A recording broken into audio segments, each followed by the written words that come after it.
Là, je vais utiliser un tableur qui va me permettre de faire les calculs. Donc je rentre la valeur de la résistance dans la colonne des résistances et ensuite la valeur donc de la constante de temps. Voilà. Donc grâce aux fonctionnalités du logiciel, je fais le calcul du rapport taux sur R, donc qui est la valeur de C. J'ai donc ici 8 valeurs et je vais donc pouvoir faire un traitement statistique. Alors, nombre de valeurs, ce sera 8. Alors, pour obtenir la valeur moyenne, donc c'est assez simple, il suffit de taper. Donc je commence à taper moyenne et là il me propose justement l'expression exacte. Donc la moyenne des valeurs de C obtenues. Et je ferme la parenthèse, je valide.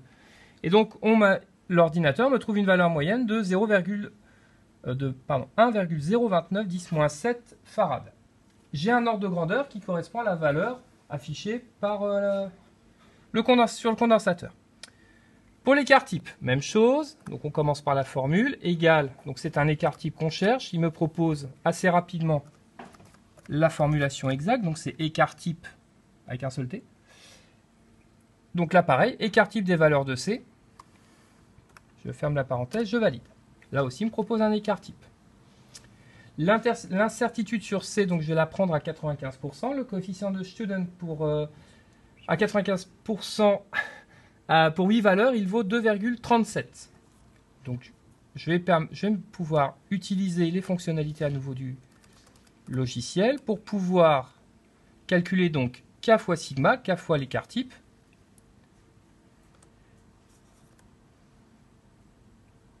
C'est là, hop. Et divisé par la racine de n. Donc,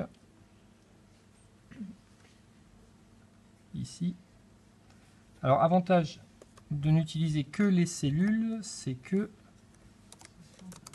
voilà, je peux changer les valeurs comme je veux une fois que j'ai rentré la formule. Donc, je valide. Et donc là, alors, le calcul me permet d'obtenir donc une incertitude qui est un peu supérieure à 3,10-9. Je vais la majorer à 4,10-9 farad, cette incertitude.